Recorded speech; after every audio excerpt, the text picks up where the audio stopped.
Hey everyone, it is Velvet. Welcome back to more Persona 3 FES. In the last one, we made our way up Section 1 of the Tziah block and fought the Arcane Turret, which went a lot smoother than I expected, though I do say that against every boss.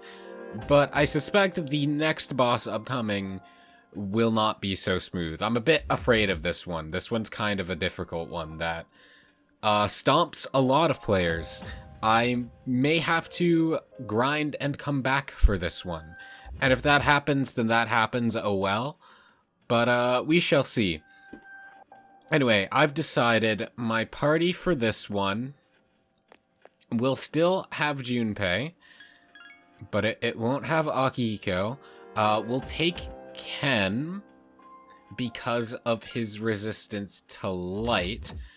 We're keeping Junpei for his resistance to fire, which you would think means I would be keeping Koromaru as well because of his immunity to fire. But his weakness against light is going to be a problem. And then Mitsuru will still be a liability because of her fire weakness, so we're going to go with Yukari this time. Offensive capabilities are not even a consideration for this boss, as it has no weaknesses. So it doesn't even have any... Oh, it has physical strengths, excuse me. It nulls strike damage, but none of these characters use strike predominantly. And then is strong against other physicals and fire. So Junpei might not be doing a lot of damage, but that's okay. He's kind of here to tank. Regardless, let us jump up and continue on.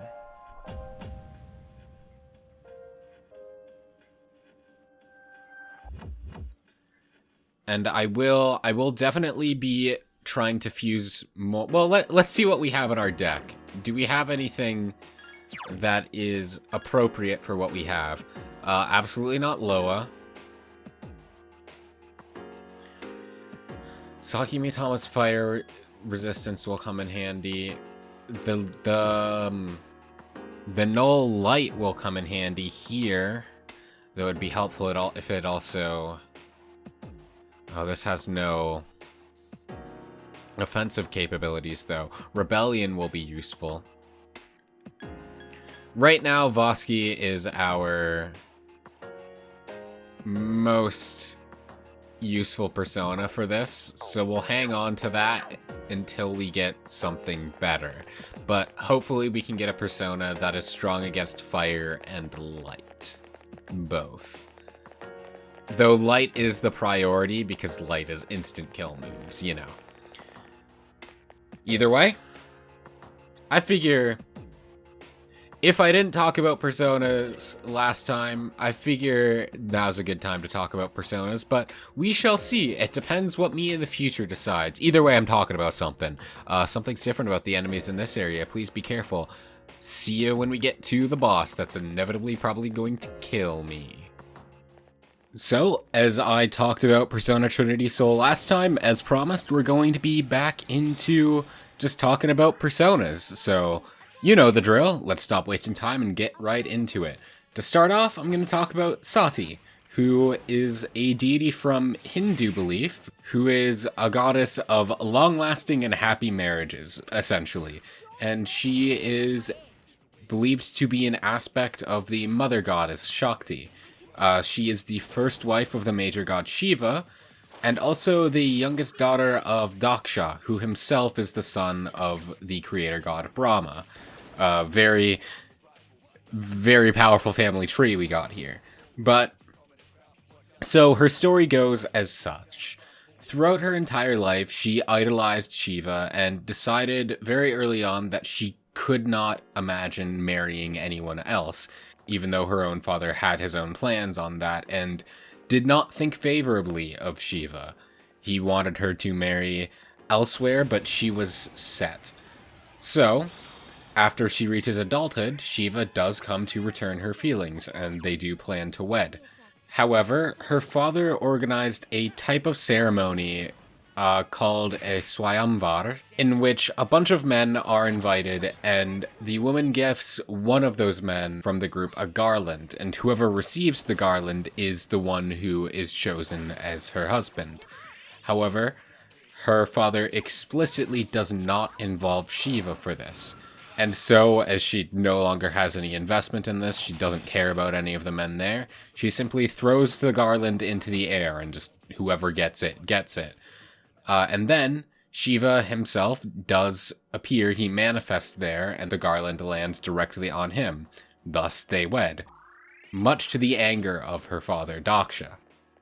And later, most famously, Sati's father organized another ritual in which one sacrifices something of value to them to a sacred flame, and invites everyone, again, except Shiva and Sati as well. Shiva recognizes this as an attempt by Daksha to humiliate them, but Sati assumes that simply as family, the invitation was implied and unnecessary and goes anyway. But Daksha uses this as an excuse to lash out at Sati for showing up uninvited, and uses it as an opportunity to insult Shiva. Furious and heartbroken, and with a desire to defend her beloved, she throws herself onto the fire and burns to death right then and there, causing Shiva a lot of grief, and makes him lose all interest in the world, which very obviously her death of self-immolation is the inspiration by her appearance in Persona, as she is very much on fire. Very clear connection there. The story doesn't end here, however, as Sati is reincarnated into another goddess named Parvati. We don't have the persona for Parvati yet, but as their stories are directly tied to one another, I felt it best to talk about her here.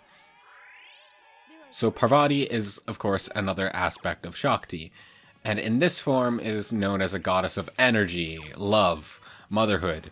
She's typically seen as, like, the ideal form of a mother and a wife. So, she was born to the daughter of the personification of the Himalayas, Himavan. And she, like Sati before her, took a fierce interest in Shiva and very early on decides that she, too, will marry him.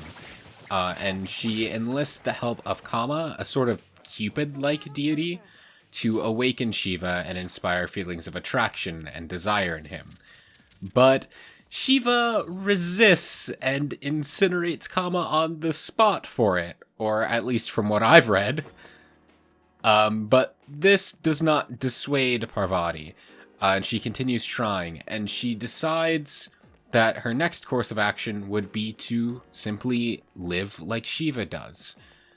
Live in isolation with meditation and all of those practices. And this draws his interest. But he at first tries to discourage her and push her away. He shows up in a sort of disguised form and like talks to her and goes on and on about his bad points as an attempt to be like, no, marrying this guy's a bad idea. But she doesn't listen, and eventually his attempts stop, and they do marry. And together they birth other deities, each with their own personas, such as Kartikeya and Ganesha. Together, they are often considered and seen as the perfect couple. They greatly complement each other, bring out the best in one another, and they are commonly depicted as a single being together called Ardhanarishvara, with one side male and the other side female, representing both of them. Which is neat because, which itself gets referenced here in Persona 3, because there is a fusion spell when you get both Shiva and Parvati, with a similar name, a bit shorter. But we'll inevitably get to perform that whenever we perform that. Whenever we get both Shiva and Parvati, essentially. Which is not yet. Next, I'm going to talk about Queen Mab, which, as far as I can tell, originates from Shakespeare's Romeo and Juliet, or at the very least, Her appearance in that story has overtaken any possible mention of her in folklore before that. She's mentioned by Mercutio in one of the scenes as a way to make fun of Romeo's lovesickness for the person he fell for before Juliet. Basically, Mercutio is making fun of him by saying he's cursed by Queen Mab, but Queen Mab is so utterly and small and insignificant, and her mischief so inconsequential, that the problems she caused have no real effect on this world. This lovesickness you deal with will be nothing to the near future. You'll laugh at it soon. The entire speech is quite famous. But the short version is that she's described as being a fairy midwife who is ultimately good-spirited, but loves making mischief by affecting people's dreams and desires, cursing them with love sicknesses and lust, essentially. Some theorize that Queen Mab is based off of the mythical queen of Connacht, Queen Maeve, who is important to the story of Cuchulainn, who we'll get to eventually. But basically, she was a queen who married and killed her way into power, and took many lovers and instigated much conflict in order to continue to grow that power before crossing paths with Cuchulainn. If this theory is true and that Queen Mab is based off of Maeve, I find that quite the artistic interpretation on Shakespeare's part, given that Queen Mab is generally good-natured and Queen Maeve is not. Next up is Legion, and if you are a fan of Castlevania and Mass Effect, you'll be cheering for this one. But Legion is the name of a group of demons that were once said to be exorcised by the Jesus Christ himself. So the story goes, in the region of Gerasenes, Jesus comes across a man possessed by a hive mind of demons, who introduce themselves simply by saying, "My name is Legion, for we are many." And as they are being exorcised from the man, they ask not to be sent away, but to be given permission to possess a herd of 2,000 pigs nearby, which is an absurd number, but they are allowed. And then they immediately drive the pigs into the fucking sea and drown. The man, now cured of possession, asks to join Jesus on his journey, but is refused. And Jesus tells the man to just instead spread the good word where he lives. Legion is popular as hell. You've more than likely heard of Legion before. And as mentioned, is both referenced in Castlevania and Mass Effect. In Mass Effect, the name is given to a hive mind of AI that operate one mechanical body that joins your team in the second game. And in Castlevania, as a mass of bodies that appear as a sort of reoccurring boss, and that appearance of Legion has basically eclipsed all other depictions as the most popular one. Moving on to Take Mikazuchi. Now, I've already talked about Take Mikazuchi's more famous story before, which is his fight with Take Minakata over the dominion of the earthly realm, so let's talk about something else. So, Take Mikazuchi is typically believed to be a god of both thunder and blades, who was born when one of the creation gods, Izanagi, beheaded the fire god Kagutsuchi, and from the blood that was spilled, several gods were born, such as Take Mikazuchi. Now, other than defeating Take Minakata, a famous myth that includes him is his association with a giant catfish that is said to cause earthquakes, the Onnamazu, which literally just means great catfish. So the idea is that there is a giant catfish that lives deep in the earth, and whenever it is active, it causes earthquakes, and that Take Mikazuchi is the one that restrains the catfish, but whenever he grows weary or lets his guard down or is distracted, what have you, the catfish then breaks free and thrashes about and, as a result, causes earthquakes.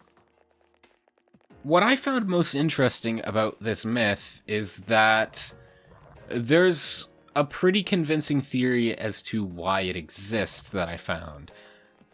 So, There is evidence to suggest that catfish can sense earthquakes before they happen, and they get much more active in these times leading up to earthquakes. Now, Japan is a country with semi-frequent earthquakes that they have to deal with, and also is a country with a high emphasis on fishing. So then in the past, they would likely notice that catfish would essentially start going apeshit, and then earthquakes would happen, and would make the connection that these two things are probably correlated, and just assume that catfish probably caused the earthquakes, rather than just sense them. And I'm gonna be honest, I found this incredibly interesting, and after learning this, I spent like the rest of the night looking up catfish, which is a bit of a shame because I find catfish very unpleasant to look at. They're kind of gross to me, I'm not gonna lie. But like learning this was incredibly fascinating to me.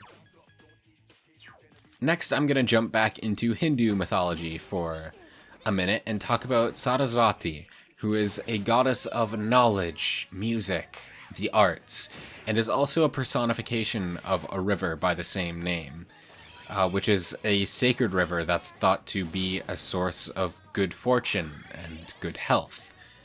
She's often depicted with 4 arms, though she isn't in Persona 3, as well as playing musical instruments, usually a string instrument called the tanpura.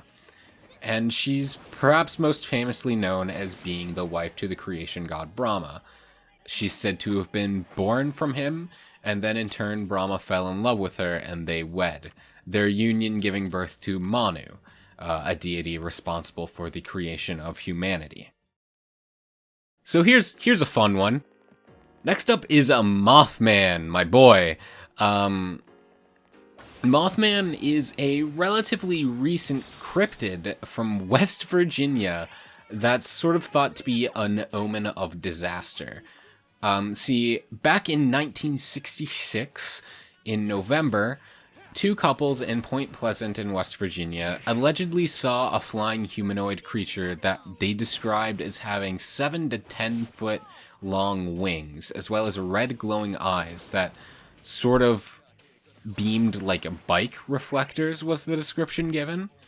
And following after that, many other people reported seeing similar things, including one man whose dog allegedly disappeared chasing it. Now, the next year, an event that was probably completely unrelated, on December 15th, Silver Bridge collapsed, but due to the recent sightings of Mothman, people connected these 2 events and started to believe that Mothman was the one responsible for this. Now, Mothman has stayed a popular cryptid, and I remember in high school, or maybe a bit before it, there were a couple nights where I would just grow fascinated with it, like months or years apart. I would randomly like remember Mothman and be like, man, what the hell was up with that, and look it up. And I would just grow fascinated with it and look up a bunch of the urban legends and just read about it. And as I was a kid, I'm like, I believe this is real. I want this to be real. But I was also a stupid kid who gets paranoid about the supernatural. I still get paranoid about the supernatural. Earlier today, I was like watching one of those videos that compiles Reddit threads talking about paranormal activities, and like for the next 2 hours, I'm like, I don't want to go downstairs. It's dark down there. But then like those nights where I'd research Mothman, I'd be like, I'm not sleeping tonight. It was fun. Urban legends are fun, just in general. There are a lot of times where I'm like, yeah, I want to research those urban legends again. I want to look up Polybius for like the 20th time, or like that one game known as Kill Switch that doesn't exist, but was otherwise fascinating to me. Anyway, I'm sidetracking. Mothman. Mothman, incredibly powerful. Powerful, yeah, I guess he is powerful. Popular. But there are even festivals and statues that commemorate Mothman, including one statue that is famous for having an incredibly defined ass.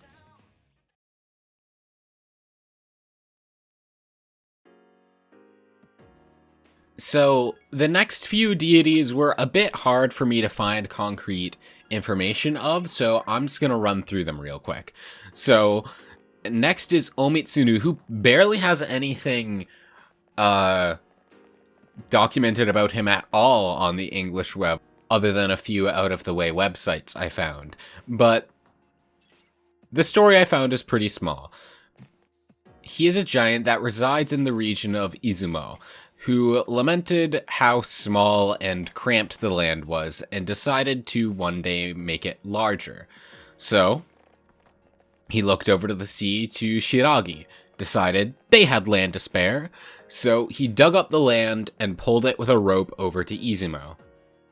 He did the same to the areas of Saki and Yonami in Oki, and then to the Cape of Tsutsu and Kolshi, and pulled all that land back to Izumo, making it the land that it is today, and just proud of his work. He's like, yep, that was a job well done, and just moved on, I guess. Next is Floros, a demon from demonology. I talked about, what the hell was its name? Fornius, that was it. Okay. I talked about Fornius before, but Floros is considered a Duke of Hell. I have it written as Hall here in my notes. Yep, the Duke of Hall.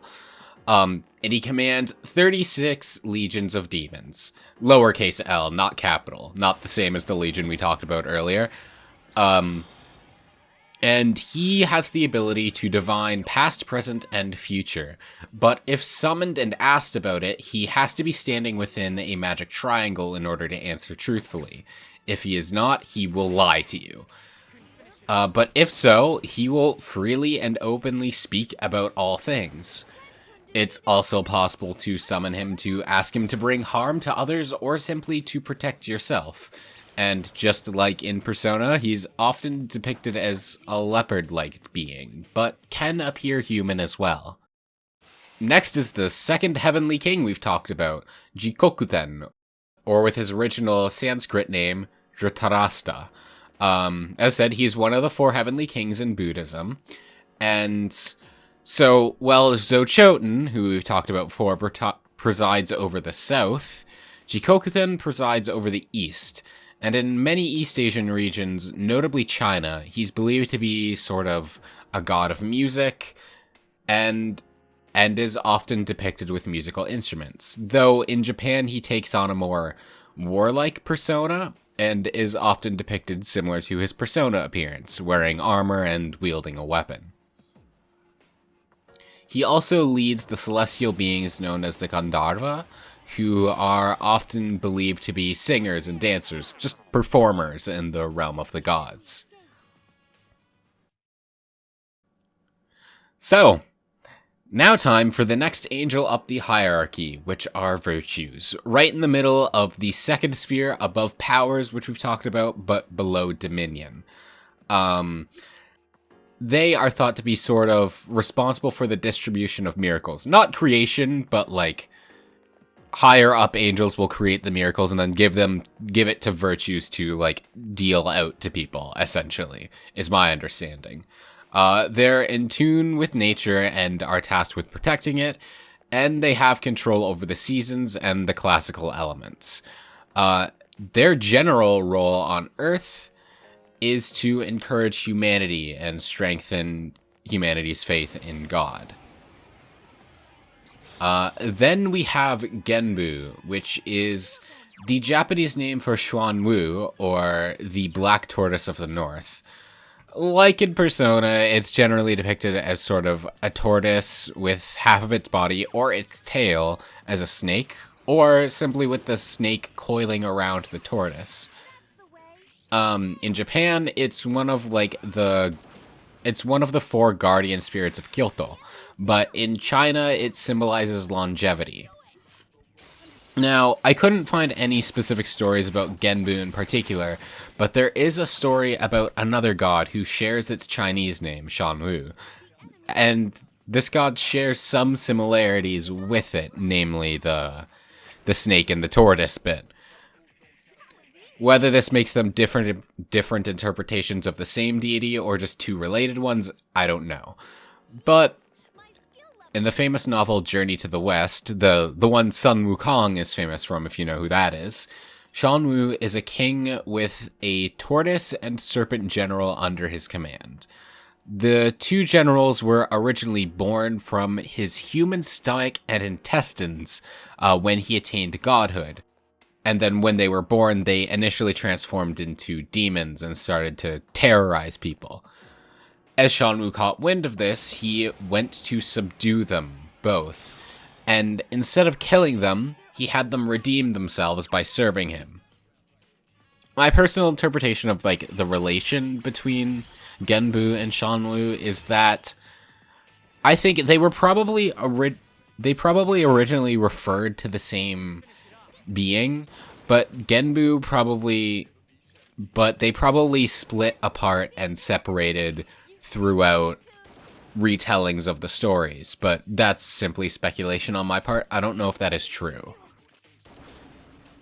Now we have Clotho, who is one of the three fates from Greek mythology, along with Atropos and Lachesis. And we don't have those two's personas yet, but as these three are sort of a matched set, let's talk about them all together. Before I do, though, I do have to point out how disappointed I am that the artwork of the three of them doesn't really fit neatly together. Because I saw how their art was oriented between the three, and I thought, oh, this is cool. Their art links up. And I tried to fit them together, but nope, they don't really work together. And if I want to make them work, then I'd have to make Lachesis a buff sister holding her two other ones up, and then Clotho and Atropos just have immense core strength to stay in the air upright. Then again, they're gods, they might be flying. And I mean, that core strength is sexy, don't get me wrong, but if it linked up properly, that would have been so cool. Such a shame. But anyway, the Fates. They were born to Nyx and Erebus, and were, as their name imply, a trio of goddesses of fate. And their roles are to observe and dictate the lives of every being in the universe, both mortal and not, and just to make sure the universe carried along its intended path.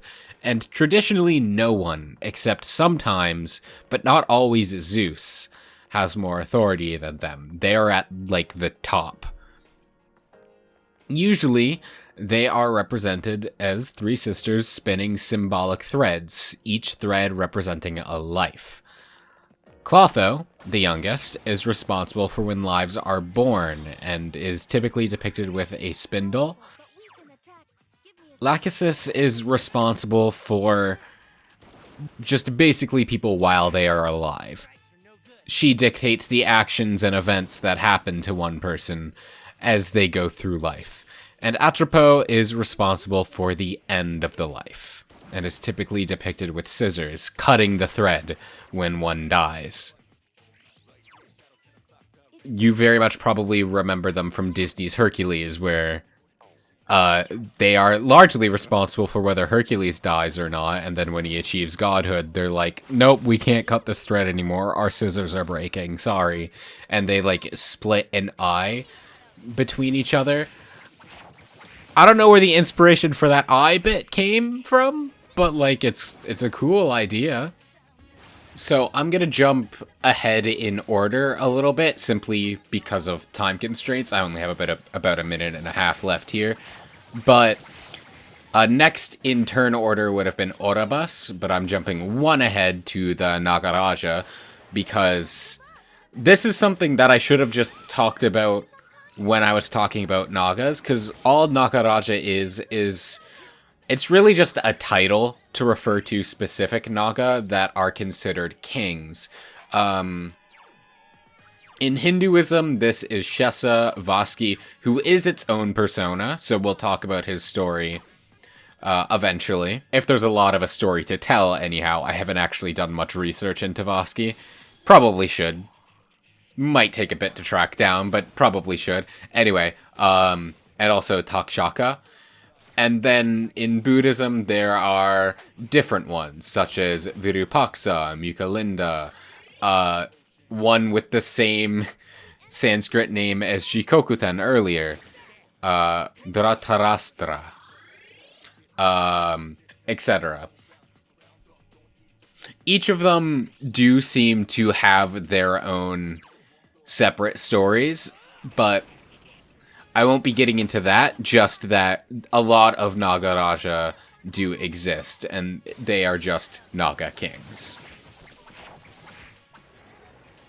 Anyway, we got through a lot of personas today, actually.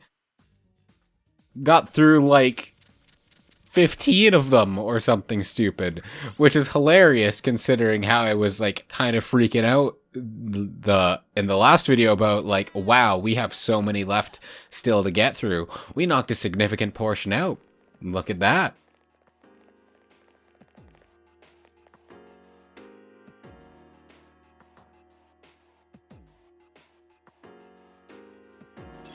There's a really powerful shadow near the middle. Be careful.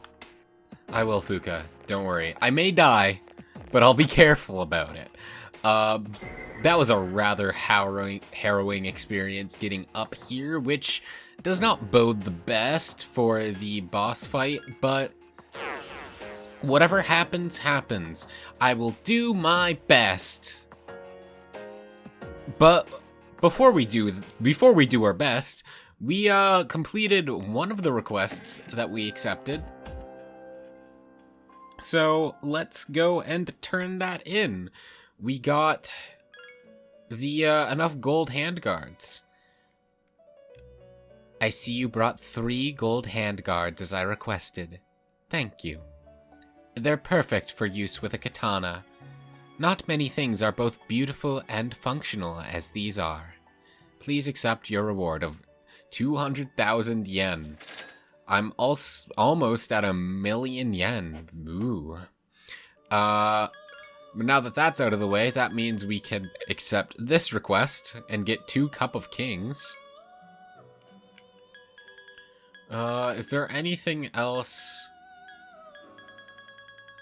No, nothing else that's immediately doable except for potentially the 6-old document, and then of course the beautiful tile when we're back in Tatsumi Port proper. But I'm gonna hold off on accepting this until I beat the boss, because I don't want it holding up a request slot, you know. The katana must be the Mikazuchi Munachika. I heard it's named for its resemblance to the crescent moon. It does look very much like that. It's a very beautiful work. I wonder, do they make swords in shapes other than crescent moons? I'm wielding a straight sword right now. Just once in my life, I'd love to see a heart-shaped sword. Oh, that's what you mean. Like, shapes, not just a straight sword or a crescent moon sword. I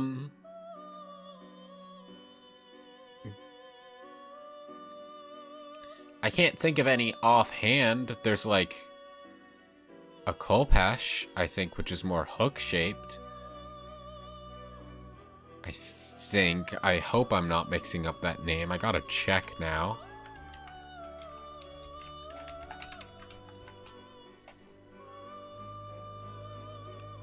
Yeah, I'm thinking of the right one. Though, it's also sickle-shaped, so you could make the argument that it's crescent moon-shaped. Damn. Oh, well.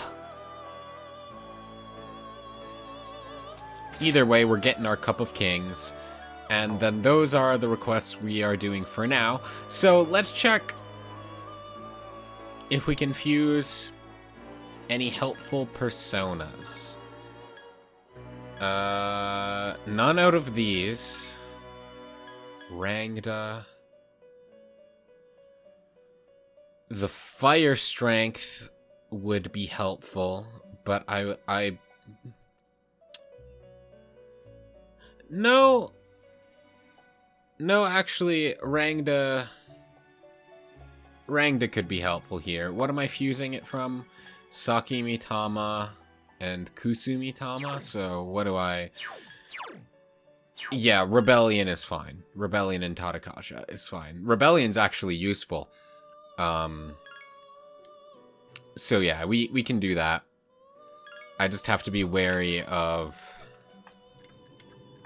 the light spells.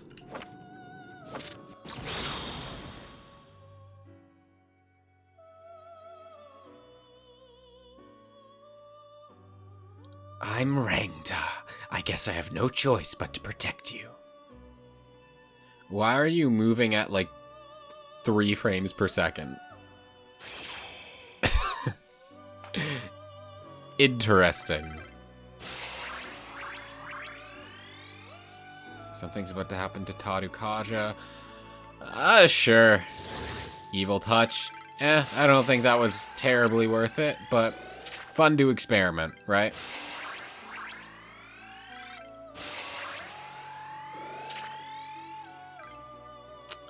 Okay, so that resistance to fire and strike attacks will certainly be helpful.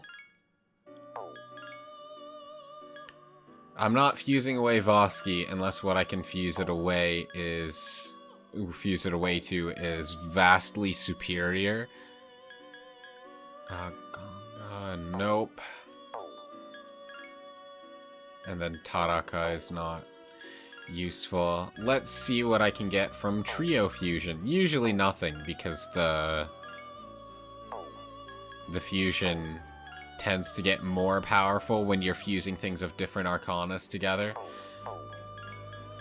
Again, I think to fuse things of lower, you need the same arcana. I don't actually know how that works exactly. I knew at one point, because I've completed this. I've completed the compendium in like every Persona game I've played. But I like learn it for when I'm doing that, and then when I'm done, that knowledge leaves me. So, I think it's like, if you're filling out one arcana, if you need, and you're using 3, if you use like the weakest of that arcana, then the second weakest, and then the third weakest, then it'll create the 4th weakest, I think.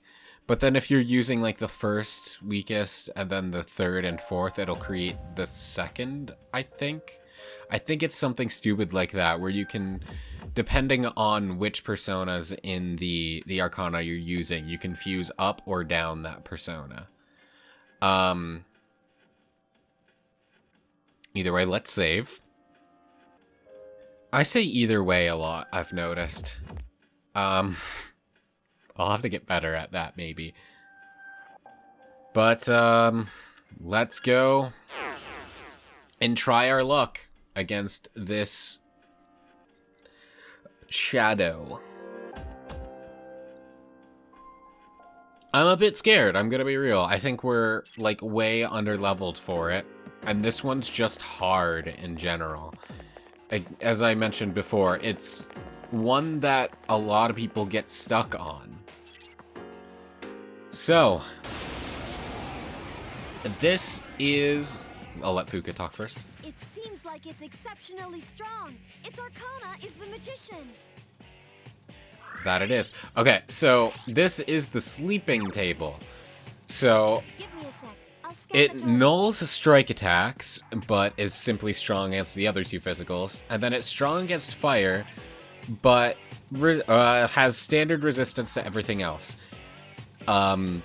Its spells are Miragidyne, so very powerful fire, which is why I brought Junpei. And why, Rangda is useful, also because of Rangda's repel against strike. because it uses strike attacks if it does a physical attack. It usually doesn't. It also knows Hamaon, which is the tier 2 light instant kill attack, which is why I couldn't bring Koromaru. Then it knows Megidola, so it can attack us indiscriminately, no matter what our resistances are. And lastly, here's the big thing.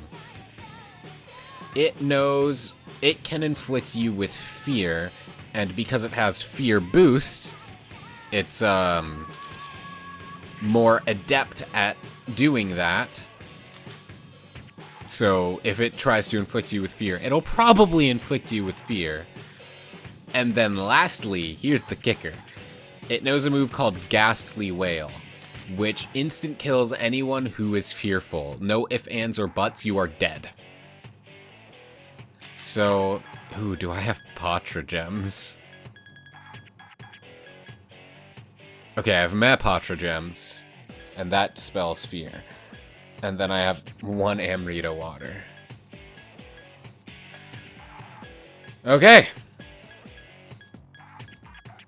Well, let's get started. So it can get crit. So I'm gonna open, actually, what I should open with is my tactics. There. And then Ken, you can do whatever you would like for now. And I'm going to I'm going to head up a rebellion and then hope I get lucky and hope that they all, like, critical hit it. Except Yukari, because she's on support, she won't go for that. She'll just go for a Garula and miss. And then Junpei will also miss. Sick. And then Ken will get feared. Sick. We are having a fantastic start. I realized that. Oh, that's... Okay, so this is a full party. We have 8 of them, so that's fine. Help me. Defeat it. Now, the big concern is if it hits me with fear. Or if it kills Junpei in one go, which it did not. Please help me. Remind me of turn order. So Ken goes last, but otherwise... that makes it annoying to change Ken's tactics, because it'd be useful to have Ken on support, but I'm gonna put Ken on knockdown.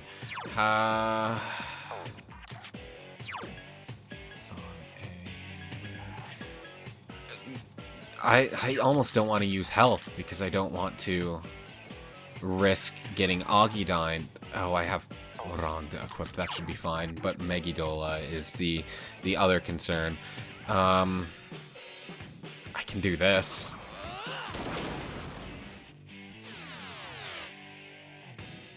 I can just keep doing that and then hope it doesn't. Defeat it. Jesus Christ, Junpei. Yukari-chan. Please help me. Yeah, and that's why it's risky having Yukari-chan is seriously Ken's hurt. tactics set like that. Ooh.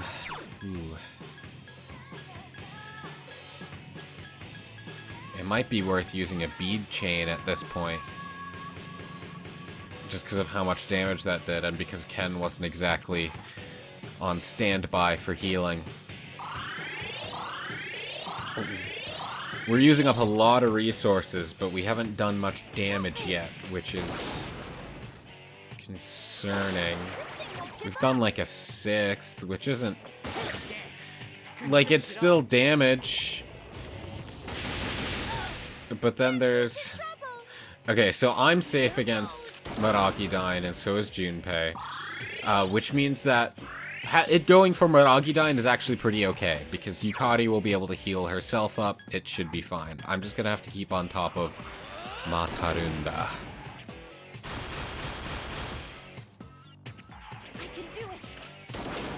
Because it might just one-hit them entirely if its attack is full. That's good. You use Hamaon on Ken. He nulls it, I'm pretty sure. So that'll be fine. It sucks that you can't stack status ailment. Like, you can't reset the timer in this one. You have to wait for it to go down before you use it again. Hang in there. I would have expected a Medea instead of a Medea Rama for that, but that's fine. Yeah, there we go. Yeah, that's what I was afraid of. Okay.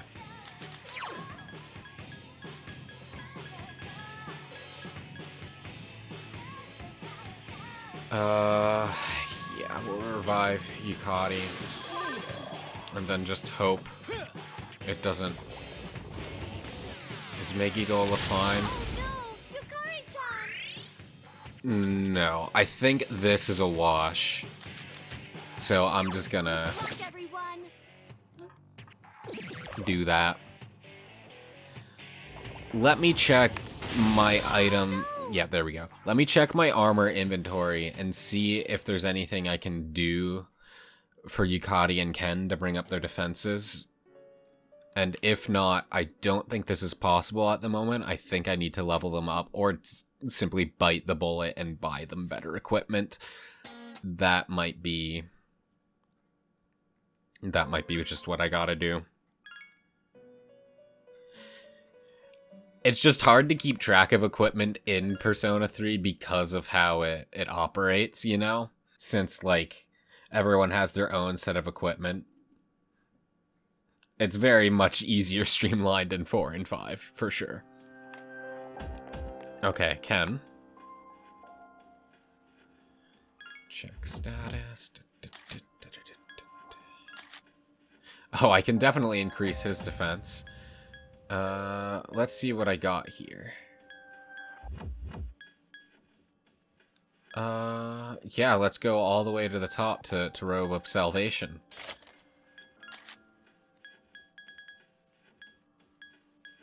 And then... either's fine. We'll put wind on him. And then we got no accessories for him. Any, like... We do have a spear for him. Cool. Alright. Hopefully that'll give you some survivability. I'm gonna check your stuff as well. Yeah, I think just equipping you with that is like a good idea. Amiga Poncho. Actually, before we do anything, let's check Yukari first, because if there's equipment overlap, I don't want to give Junpei something that Yukari could use for survivability. Ooh. Her armor's already up there, so that's a bit difficult.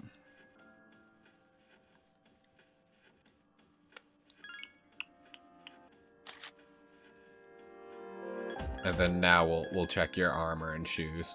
Yeah, I'll give you a bulletproof vest. Yeah, okay. I don't happen to have... If I had a mod Akukaja...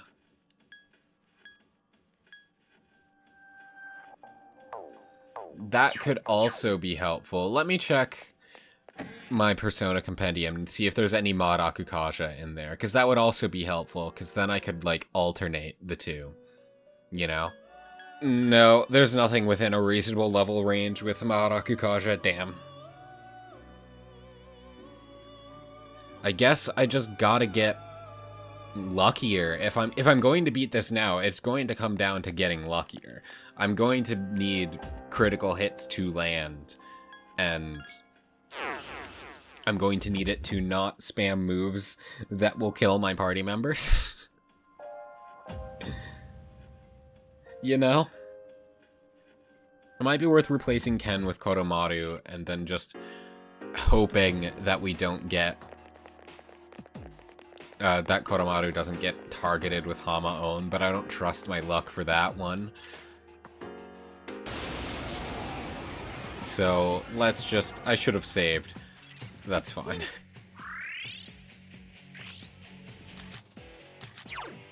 I'm going to want to be on Rangda for this. And I'm gonna immediately hit it with the Matarunda. I do think I have items that increase defense. I can do it. So I could certainly alternate, like, keep track of how many turns have passed and then go Strikes are no good. You got to, it. Good. what words am I looking for? And then I could, like, go to and use my protection sutras, but I only have so many of those. I only have 2 of those. So that's only gonna work for so long. Junpei, you knock down. Can you... You know, I'll just have you both on heal support. All right. And then here...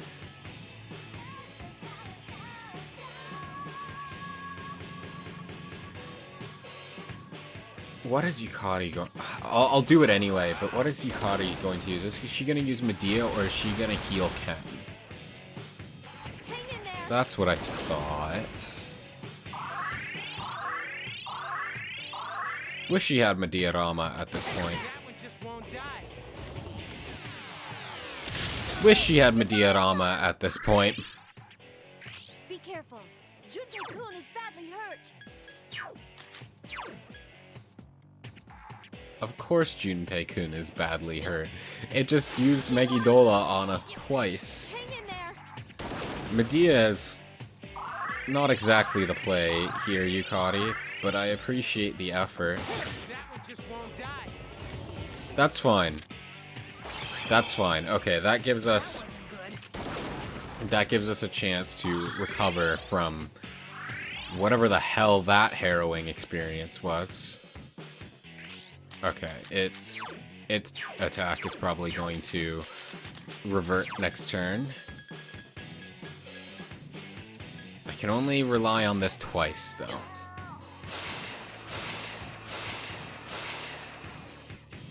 Help me.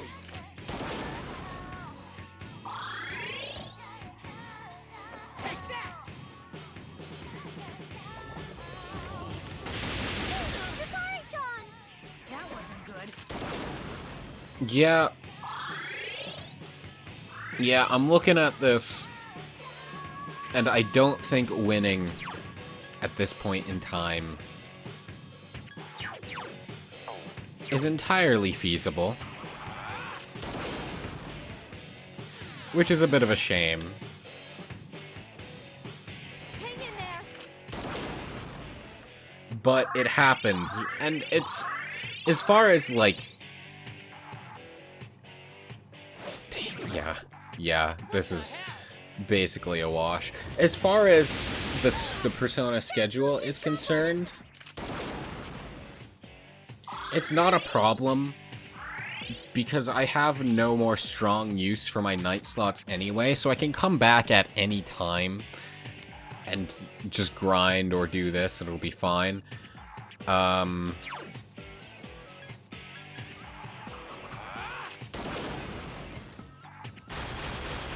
It's just a shame, really.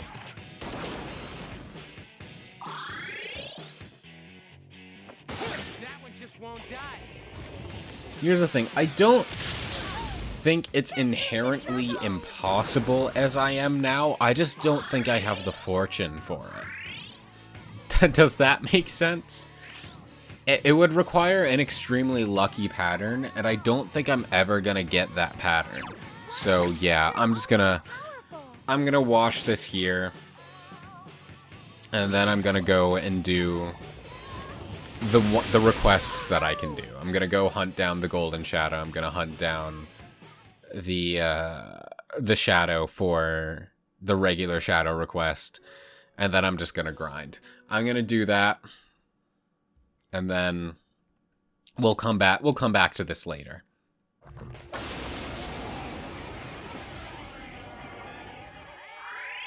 There are 2 enemies. Okay, these are the enemies we need to kill, and we need to kill at least 5 of them, best case scenario. So, this is gonna take a bit if they only spawn 2 at a time. Oh, bye, Junpei. It has multiple Nemesis! Well, Junpei's not participating in this all-out attack, but that's okay.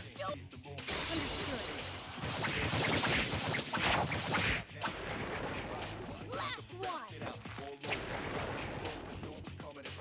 That was easy! Oh, nice! We got 2 of them, so 3 more. Scrap? What is scrap? Oh, right, I can equip everything. I can't just jump to the bottom.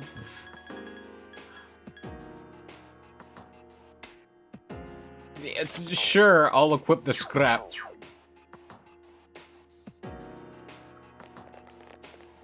I actually like how that looks. But also scrap. Okay. 3 more of them.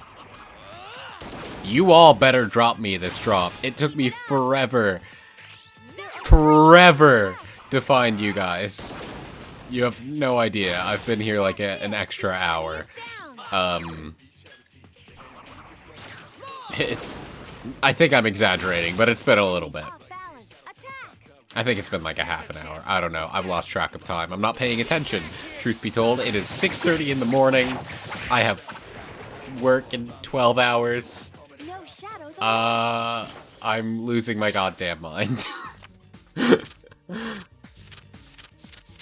Alright. Give me 3. Ah, you asshole. Well, on the bright side, the next time I find them, I should be good. So I just gotta find them one more time. There are 3 enemies. Oh, there we go. There they are. And 3 of them. So I have 3 chances to not... I have 3 chances to not get the item I need. You know what's gonna happen. That's it. The enemy is down. I'm using all of my remaining SP. Regardless if anybody's tired or not, I'm gonna have to jump down to Here's our chance for the previous or the ground floor to replenish my SP so I don't just freaking become useless when grinding. Junpei's tired now anyhow though. So I guess we're gonna go replace him.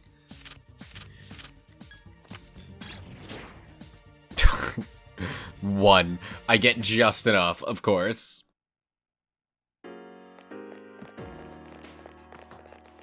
And Junpei, what level did you reach?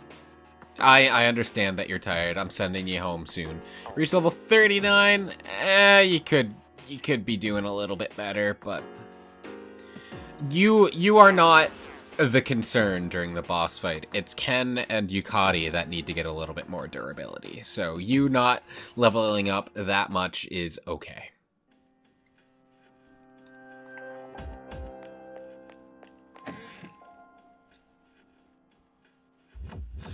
All right, Elizabeth.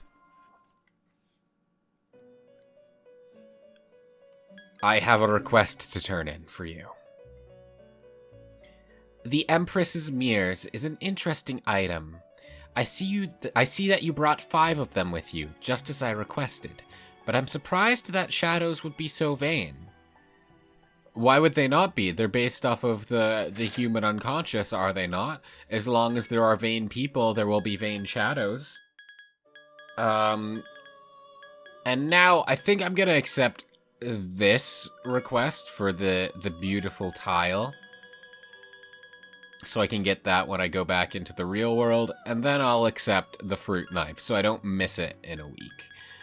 And then all I need to do is get a silver medal so I can get Koromaru a bone to wield. That was easy. You must be getting tired.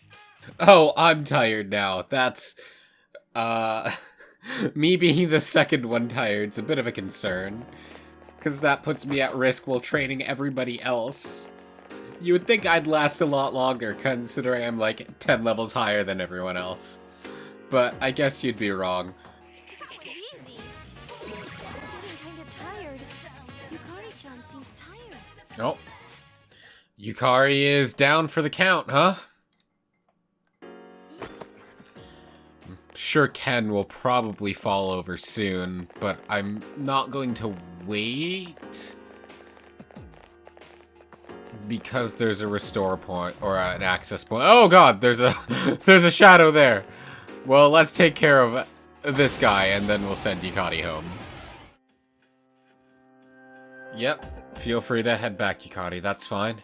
And I guess Mitsuru will be taking over as healer for now, then. I forgot to check her level. That was easy. I'm not tired. First battle back and Kenkin drops out, huh? It's about what I expected, but... oh well. I guess we should go send him home and bring in someone else.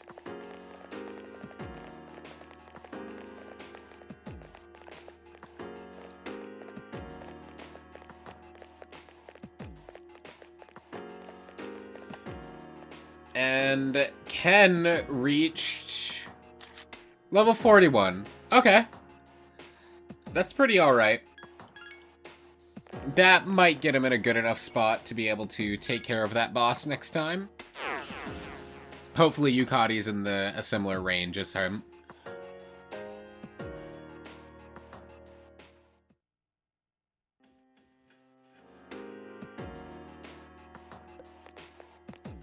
Slowly and carefully.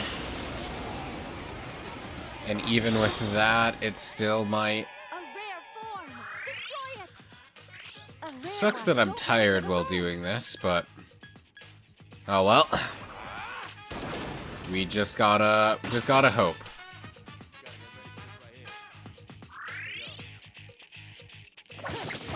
Thank you, Mitsuru!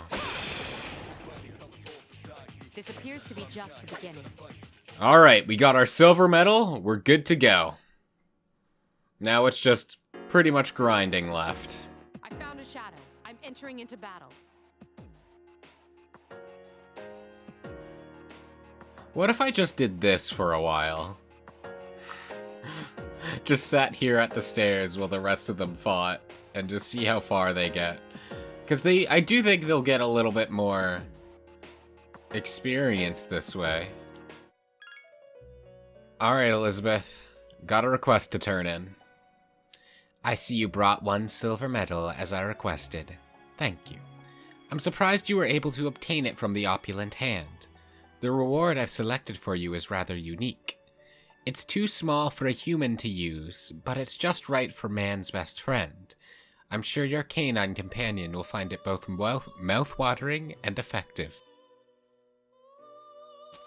Now we got a bone. So we'll give that to Koromaru, and I think it's pretty good. Most of the joke weapons are pretty good by the time you get them. So I think a bone will be pretty alright for Koromaru. So here you go. Oh no, it's not better than what he already has. So sorry, Koromaru, you get no bone.